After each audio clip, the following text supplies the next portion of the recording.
Que reste-t-il de la coalition des 14? C'est la question simple qu'on se pose ce soir. Sans commentaire, Adam Adjonou, vous arrivez encore à dire C14? Bon, eux-mêmes l'ont expliqué. C'est vrai, si nous faisons de la soustraction, qu'on t'a donné d'autres acronymes, eux-mêmes l'ont dit que je pense que la C14 c'est un nom et que ça reste la C14 en attendant que d'autres partis là où je n'arrive pas à les comprendre, Adam, là où je n'arrive pas à les comprendre, c'est que C14, c'est nous, journalistes, qui avons créé ce nom. Hein. Oui, la coalition 14. Non, mais ils se sont appropriés parce qu'il faudrait que ça commence quelque part. Et les journalistes, voilà, et nous on a dit 14. Ils sont 14. De toutes les façons, ça commence quelque part et les gens récupèrent. Même si c'est au sein même de cette coalition. Il en reste combien? De toutes les façons, ils sont 5, je crois. Il en reste 5. C'est la C14. Non, ça continue, la C14. Puisque même l'ex-chef de file de l'opposition ayant appelé quand même à un ralliement, on estime que vu les critiques qui fusent un peu partout, on pourrait quand même les ramener à pouvoir quand même fédérer ces énergies-là dans la C14 que de pouvoir quand même appeler à une autre coalition qui n'est pas évident à pouvoir se réaliser. Mais tout compte fait, je pense qu'aujourd'hui, lorsqu'on vient quand même au vif du sujet, la C14 aujourd'hui, avec sa dernière sortie, n'est pas loin aussi de l'ANC qui réclamait deux choses. C'est quelque part, je pense que cette opposition dans sa majorité... Dans le fond, tout de suite de ce qu'elle réclame pour voir l'éventualité de la faisabilité. D'accord. Dominique Alizou, coalition des 14, qu'est-ce qu'il en reste? Pas grand-chose, puisque le seul parti qui, au moins, a eu deux ou trois députés, tout récemment pour les locales, a pu avoir des conseillers et autres, qui a quand même un poids sur l'échiquier politique, est parti, notamment du parti ADI. Et maintenant, le reste là, je ne sais pas qui représente quoi. Et si je prends Antoine Folie et son UDS Togo, il est le seul même dans le bureau, selon certaines choses. Et bon, on a la CDPA. La CDPA, c'est un vieux parti qui perd. Il n'a jamais eu d'élu. Il a un conseil dans le Tchao. Il a un conseil dans le Tchao. Je parle d'élu. C'est un élu. Comment dire? Nous prenons quoi qui est le PSR. Le PSR est encore dans la secrétaire. On va parler aussi, parce qu'il n'était pas à la conférence de presse la dernière fois, c'est ce que j'ai eu dit. Le PSR? Oui, c'est ce que j'ai lu qui n'était pas à la conférence. En tout cas, ce qu'il faut quand même noter, je crois que... mais la C14 a quand même démontré quelque chose lors des élections locales. Je vous dis que l'ANC, en claquant la porte à la C14, croyait détruire la C14. Donc détruire, ça dit que la C14 n'aura même pas un seul conseil. Mais la dernière fois, on a vu que c'était vraiment... C'était pas la logique de l'ANC. Non, c'était la logique. Non, ils se croyaient tellement populaire. C'est vrai aussi parce que c'est le seul parti de l'opposition qui a des représentants sur toute l'étendue, enfin, dans les grandes localités. Non, sur toute l'étendue. Non, par l'endroit, ils sont pas... Par l'endroit, tu vas parler de l'ANC, on va te dire c'est quelle marque encore. Donc les gens ne connaissent pas. Bon, ailleurs, mais sur toute l'étendue, tu ne vas pas... Ils ont tellement de fédérations. Ils sont là. Maintenant, si nous revenons même à la C14, aujourd'hui, l'un des poids lourds qui tient encore la tête de cette coalition est parti. Il reste quoi? Pas grand-chose. Maintenant, au cours du débat, nous allons savoir qu'est-ce qui a motivé le professeur Goguet a quitté. D'accord, on va y revenir. Donc, ça veut dire que je suis déjà dans le secret des Sylvestre, qu'est-ce qu'il en reste mathématiquement et politiquement? Je crois que mathématiquement, pas grand-chose. Politiquement aussi, parce que je crois que ceux qui sont aujourd'hui là, c'est vrai, la CDPA a eu par le passé démontré que c'est un parti très important, parce que lorsque vous citez... Oui. L'importance mais lorsque vous citez un 50-90, on pense tout de suite à la CDPA. On est d'accord.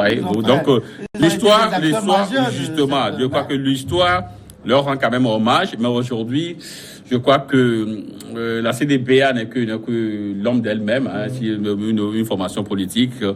Donc, pas grande-chose, et je crois que aujourd'hui, il ferait mieux donc de ratisser large, d'aller vers les autres pour que on puisse...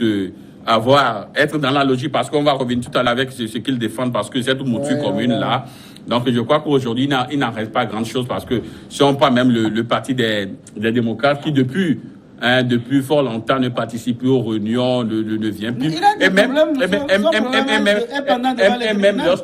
lorsque vous écoutez leurs déclarations, après le congrès digne de ceux qu'ils ont organisé la dernière fois. Je dis leur problème pendant devant le tribunal. C'est un parti qui a signé.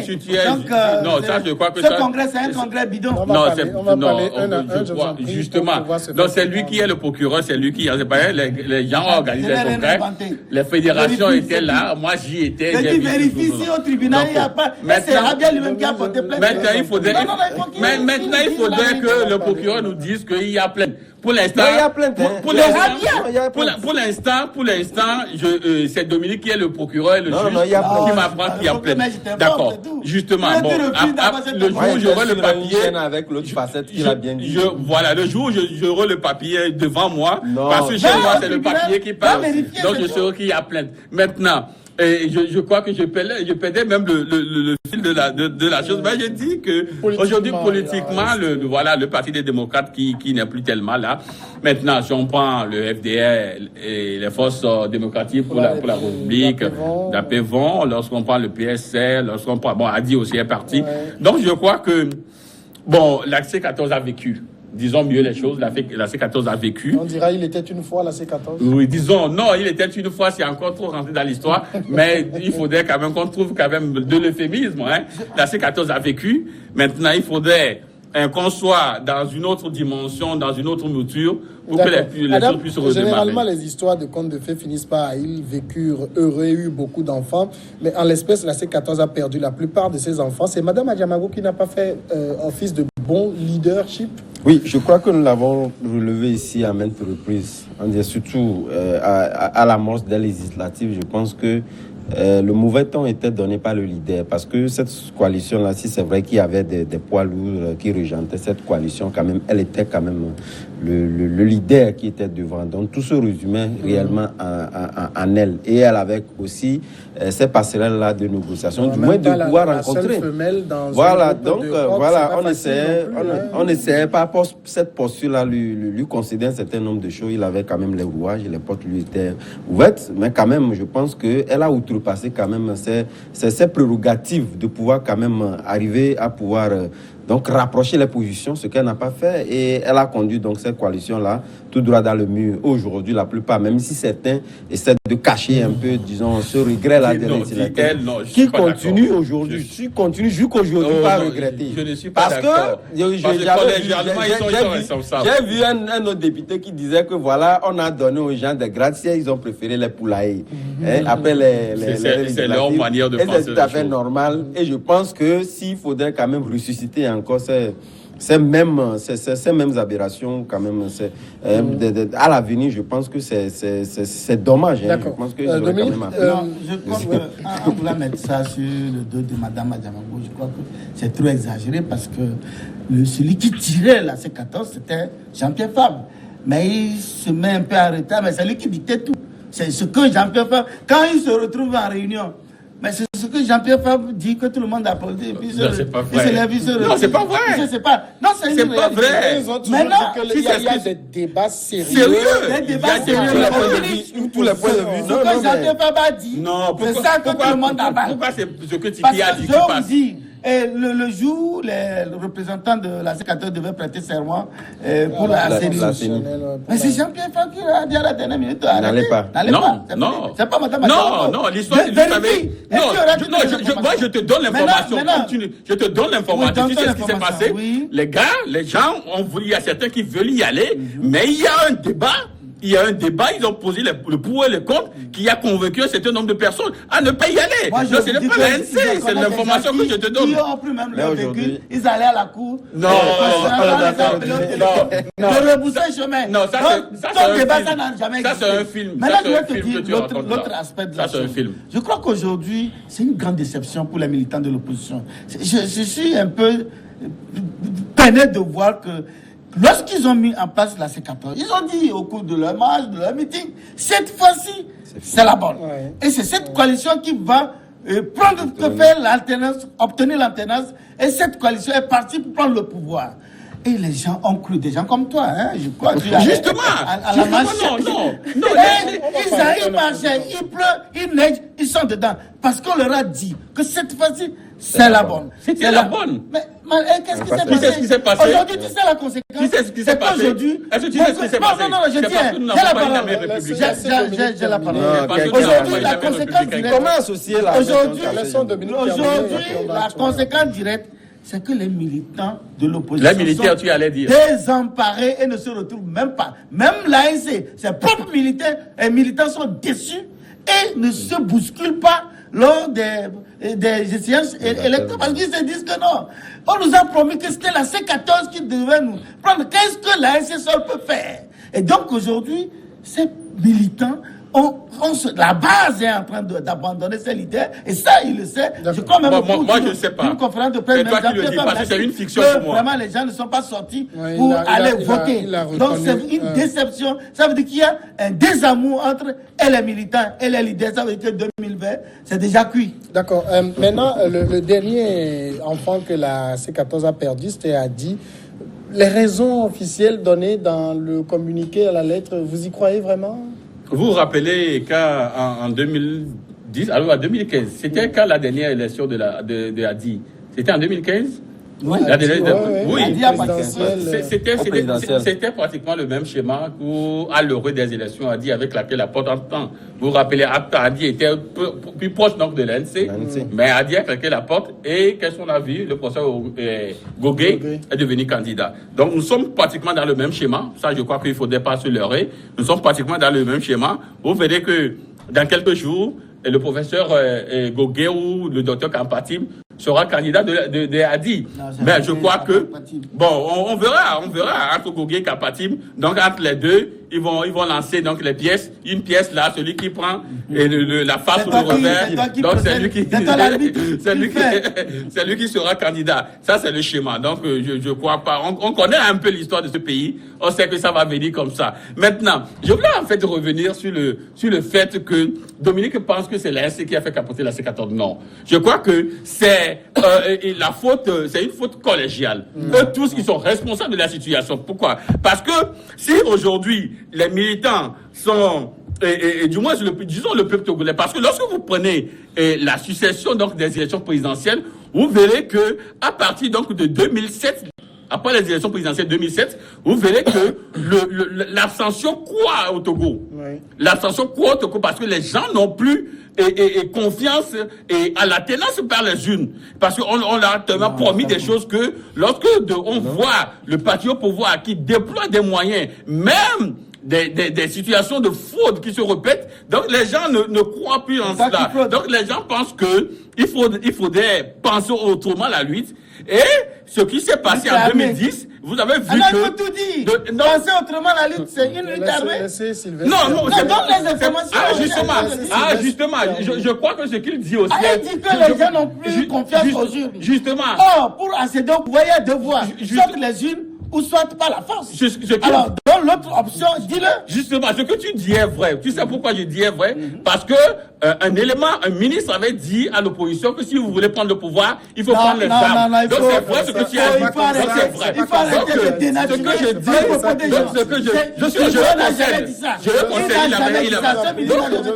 donc je le conseille, on peut utiliser les armes parce que il y a un ministre qui a promis à l'opposition de prendre les armes. Le ministre a commencé. Donc, bon, le ministre va leur montrer. Déjà un de ces éléments dans les villages proches du Badouin. Donc, ce que je dis, c'est que collégialement, ils sont responsables de la situation. C'est pourquoi vous verrez qu'aujourd'hui, il est vrai que les plaies sont tellement béates et profondes, mais vous verrez qu'il y a une certaine... Les gens se donnent un peu à cœur ouvert à ce qu'on puisse reprendre la lutte. Maintenant, nous sommes à 6 mois des élections présidentielles. On verra ce que ça va donner, sauf que nous sommes un peu sceptiques parce qu'il y a trop donc de rivalité et d'inimitié entre ces leaders-là. Maintenant, ceux qui sont restés, ils s'accrochent à quoi? Non, ils s'accrochent, disons, à ce semblant d'unité qui continue pas à dégringoler du jour au jour. Parce que lorsque vous prenez ces réunions-là, vous allez constater qu'il y en a Ils se réunissent pas tous. Il y en a qui n'essaient pas d'afficher réellement leur vraie position, mais aujourd'hui ne pensent pas toujours à aller donc c'est-à-dire ne veulent pas afficher carrément donc leur désamour face à cette coalition-là qui pratiquement n'existe plus. Parce que entre les derniers qui existent, c'est vrai qu'ils ont fait un semblant de score. Aujourd'hui, ce score-là, est-ce que peut se refléter dans le temps lorsque nous allons parler des élections d'envergure comme les présidentielles et les législatives? Je ne pense pas. Ce score en question, quand on lit le courrier d'Adi, ils ont dit qu'il y aurait eu des trahisons pour non, je pense que chaque parti, les partis... maires et autres. Oui, mais non. Mais qui Non, oui, mais je pense que les partis d'opposition, pris dans leur globalité, avaient quand même, d'une manière ou d'une autre, disons, à reprocher quelque chose. Mais je pense que, comme l'avions dit tantôt, ce sont le fait qu'on ne conçoit pas ces élections, c'est pour la première fois que nous les organisons au pays et, disons, la majorité ou la quasi-majorité des Togolais ne s'y connaissent pas assez là-dedans. Ça fait que peut-être les alliances qu'on puisse faire entre les partis, qu'on estime que ces partis-là ne sont pas proches d'un bord ou de l'autre, quand même, au niveau des locaux, puissent se concilier pour pouvoir quand même dégager des résultats assez favorables pour le parti. Sans quoi, il y a des partis qui ne sortiront même pas avec un seul conseiller. Dominique, hier, la coalition était face à la presse, a fait un certain nombre de comment je les appelle? C'est de revendication. Non, c'est pas de revendication, mais qu'est-ce qu'ils ont dit? Non, c'est ce qu'ils ont dit, de propositions peut-être pour la présidentielle, et ils disent qu'il faut que l'élection soit supervisée par les Nations Unies. Bon, déjà sur ça. Non. Les gens parfois, bon, tu sais, puisqu'au fait, aujourd'hui, j'ai l'impression qu'ils veulent dire que je suis plus opposant que l'autre. Et donc, c'est des surenchères. Et demain, quelqu'un dira que non, il faut que les Américains, les djihadistes viennent organiser les élections au Togo. Donc, ça, c'est des histoires d'Omi Debout. Et même, ils savent que, puisque le Togo est en paix, on n'est pas en paix. Non, mais ils se tiennent, parce que on n'est pas c'est cela qui sera gage de transparence. Mais attends, même quand le Malien est allé organiser, le général malien est allé organiser les élections en Guinée. Qu'est-ce qui s'est passé? Le dernier est devenu président de la République. Donc ça là, c'est des histoires. Maintenant, je veux revenir sur le fond même de leur séparation ou de leur désamour. Moi, selon mes informations, la C14 était en position de soutenir un candidat indépendant. Et a dit... C'était une proposition de la C14. Oui, ils ont discuté entre eux et ils étaient en train de penser soutenir un candidat indépendant qui est leur leader. Et qui? Laisse-moi continuer. Parce qu'il y a ce candidat-là. Parce que tu nous donnes l'information. Et Adi n'a pas admis ça. Parce que vous savez, lors des élections, quand ça vient comme ça, il y a du business. Les carnets d'adresse, là, tu connais un homme d'affaires, tu vas, et puis bon, je vais aux élections, il te donne 10, 20 millions. Finalement, quand tu fais le point des millions récoltés, tu dépenses la moitié, le reste, ça te revient. Donc, Adi s'est dit non, qu'il ne va pas se faire phagocyter par ce candidat indépendant qu'il connaît très bien. Et que, bon, et finalement... Et même Adi était aux États-Unis avec ce candidat indépendant. C'est pourquoi je dis que c'est pas vérifié. Moi, je te donne l'information. Mais je te dis que c'est ça le vrai problème. Et Adi a claqué la porte pour que si les 4 partis peuvent, le FDA et autres, là, peuvent soutenir ce candidat indépendant. Le soutien. C'est ça le vrai problème. L'ONU. Maintenant, le nom, je ne te dirai pas. Va chercher. Organiser des élections au Togo, ça... Certains disent que ça n'a aucun sens. La C14 n'a jamais dit ça.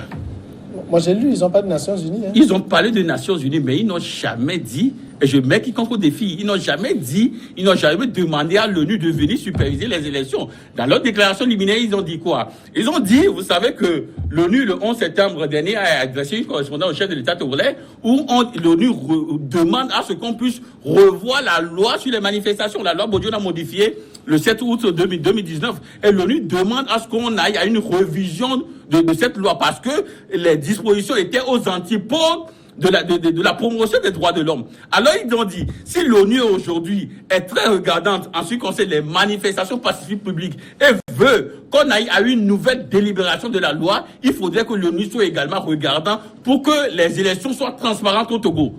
Il y a une nuance. Donc, ils n'ont jamais demandé. Non, il y a une nuance.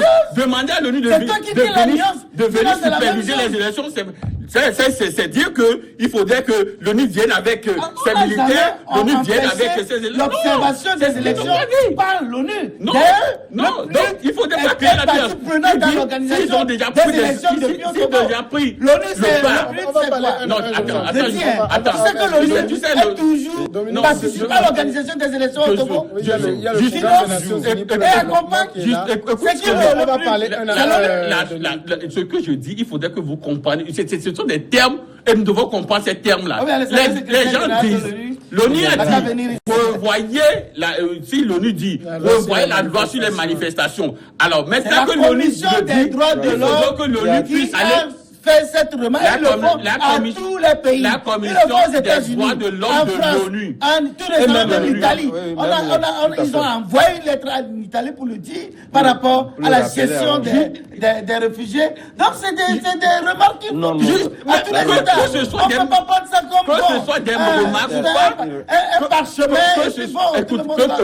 Que ce soit des remarques ou pas, au moins, ils sont convaincus que cette loi votée le 7 août dernier ne répond pas à ce qu'il devait être. Au moins, ils l'ont reconnu. Et la C14 s'est fondée sur cela en demandant à l'ONU d'être également la manière dont ils ont été très regardants en ce qui concerne les restrictions des libertés au Togo. Il faudrait également qu'ils soient regardants pour que les élections se passent bien au Togo. Ils n'ont jamais dit à demander à l'ONU de venir superviser les élections. D'accord. Maintenant, si c'est ça ce qu'il dit, c'est simple.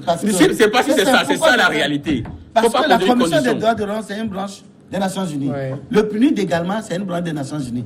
Or, toutes les élections qu'on organise au Togo, le PNUD accompagne le Togo. Toujours. Le PNUD soit finance ou bien forme les acteurs, même et observe. Et on a vu ce qui s'est passé en 2010. Le PNUD le fait déjà. Donc, l'ONU le fait déjà. Le PNUD il n'y a pas de demande à faire. Mais par contre, ce qu'ils veulent dire, pour pas interpréter la chose, ce qui est dit. Organiser les élections au Togo, un pays pays de paix, un pays démocratique où tout le monde voilà ce débat, ce bon débat que nous voyons. Et tu dis, tu t'exprimes librement sur un plateau, une chaîne regardée par même à l'Azerbaïdjan, la paix ne veut pas dire la démocratie. D'accord. Sans la démocratie, sans la démocratie, on ne peut pas faire ce débat. Ce débat ne se fait pas au Rwanda. Oui, d'accord. Madame, la coalition dit qu'elle va quand même, je sais pas, choisir, soutenir un candidat pour la présidentielle prochaine. Bon, je pense que c'est un débat aussi qui est un peu dubitatif, qui laisse perplexe la plupart des Togolais. Je pense que après que cette coalition ait volé en éclat, lorsque il y a quand même 5 qui restent. Hein. Non, c'est bon, on sait ce que vaut chaque parti ensemble, lorsqu'ils sont là ensemble. Et si, éventuellement, eux-mêmes savent qu'ils vont quand même présenter un candidat lorsque nous parlons de ces échéances présidentielles et tout ce que le parcours, le parchemin qui est fait jusqu'au jour d'aujourd'hui, moi je pense qu'un candidat au niveau de cette coalition-là qui est là aujourd'hui, que nous connaissons tous, serait quand même, disons, une candidature de témoignages comme cela se dit. Parce que lorsque nous prenons un peu les forces en présence, on sait directement que ça ne va pas peser grand-chose. Il faudrait de toutes les façons qu'ils appellent. Or, aujourd'hui, l'antagonisme entre les partis d'opposition qui peuvent quand même apporter, ne serait-ce que, disons, des recettes un peu valables, ils sont donc dissociés de cette coalition-là. Il faudrait quand même qu'on puisse rapprocher au moins cette coalition qui est restée avec ces partis d'opposition-là. Mais ce qui n'est pas évident, parce que, vous voyez, la fossée est tellement très béante. Voilà, la fossée est tellement béante et les coups bas qui se font entre eux aujourd'hui, je pense que pour les présidentielles, vaut mieux que cette coalition qui se retrouve quand même joue, disons, aux spectateurs. De pouvoir... Est-ce que tout cela ne démobilise pas davantage les populations? C'est ce que j'ai dit, que la conséquence directe de cette situation où ils se détestent, ils se détruisent, ils s'attaquent, ils s'insultent, Vous vous rappelez tout récemment, après les locales, ce qui s'est passé, non? Où un grand leader de l'ANC allait dire que Mme Adjamago a signé le pacte avec le diable, c'est-à-dire unir. Et à unir aussi, Mme Adjamago dit, mais vous aussi, vous êtes allés voir le diable, ils sont allés voir le Premier ministre. Donc voilà ce qu'ils font. Ils étaient allés c'était pas vérifié également. Non, c'était vrai. C'était pas vérifié. Je te dis que la rencontre, au moment où l'information, je te donne l'information. Je te donne l'information. Au moment où l'information était sur les réseaux sociaux, la rencontre n'a jamais été lieu. La rencontre devait avoir lieu quand l'information était déjà sur les réseaux sociaux. Je te donne l'information. Je dis, c'est ce qu'il t'a dit. Il est déjà allé. Quand vous êtes dans ce pays, ils ont pris le magot. Après le dialogue. Vous m'avez dit que c'est bon. On finit. Il le dit même. Ils sont passés aux aveux. Tu ne veux pas le reconnaître. Maintenant, c'est pour dire pour ajouter pour dire qu'aujourd'hui, la conséquence, je dirais, c'est la démobilisation des militants. La conséquence, je dirais, c'est la démobilisation. Ça, c'est une réalité. Est-ce qu'on peut passer à autre chose? Non, on peut toujours. Parce que tu l'as tellement répété. Je répète toujours. Parce que là, il y a plus question de venir dire, puisque c'est toi qui dis qu'on organise des fraudes. Là, il y a plus de fraudes. C'est vérifié. Mais c'est vrai, la démobilisation, mais ce régime a toujours fraudé les élections. La démobilisation de militants de l'opposition, c'est une fraude. Dominique, alors, c'est-à-dire que demain, lorsqu'ils ont encore montré la poussière, qu'ils soient faits play quoi. Pour dire, ah oui, mais vraiment, on reconnaît. Mais les élections sont organisées de manière correcte, que nos militants n'ont pas derrière. On va aller d'aller voter pour nous. D'accord, on va aller à autre chose. On est vendredi. Mais il est quand même d'accord avec moi que si les élections sont bien organisées, le régime ne peut pas gagner. Mais avec vos militants qui se démobilisent. On est vendredi, on va faire les cartons. C'est les boutons qui vont voter pour vous. J'ai oublié. Les cartons sont de 3 couleurs, hein, bien sûr. Ils sont soit rouges, soit verts, soit orange. C'est adressé à quelqu'un pour quelque chose qu'on explique. Sylvestre, la couleur de votre carton, pour qui et pourquoi? Bon, moi, je donne un carton vert à tous les partis politiques et associations, mouvements. Y compris UNI. Bon, y compris UNI. Pourquoi pas? Si je dis tous les partis politiques, ça veut dire UNI, dedans, l'ANC, le PMP, tout le monde. Parce que les gens ont sillonné le territoire. Les gens ont sillonné le territoire pour donner quand même des fournitures scolaires donc, aux enfants. Vraiment, c'est une très bonne chose parce que lorsque vous avez... C'est ce carton. C'est ce carton.